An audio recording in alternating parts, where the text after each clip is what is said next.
Hello everyone, কেমন আছো সবাই? আজকে করে দেখাচ্ছি চিচিঙ্গা দিয়ে মুসুর ডাল।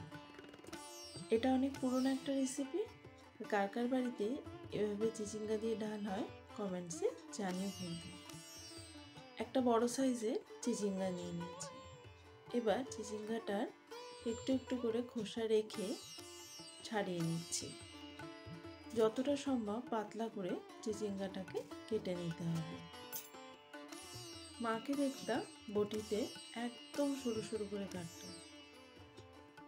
নিয়ে নিচ্ছি রসুন আর পেঁয়াজ। এটাতে রসুনটা একটু বেশি হলে খেতে কিন্তু ততটাই ভালো হয়। রসুনগুলোকে কুচিয়ে নিয়েছি, ব্রাউন হবে, গন্ধ আসবে, তখন দিয়ে দেবো পেঁয়াজ আর লঙ্কা। নাড়িয়ে চাড়িয়ে চিচিঙ্গাটাকে দিয়ে আন্দাজ মতো নুন আর হলুদ দুটোকে একসঙ্গে মিশিয়ে ভালো করে ভেজে নেব। ভাজা ভাজা হয়ে এলে দিয়ে দেবো মসুর ডালটাকে, মিশিয়ে কিছুক্ষণ ফুটতে দেবো। ব্যাস, তাহলেই হয়ে গেল। রেসিপিটা বাড়িতে ট্রাই করো, ভালো লাগবে।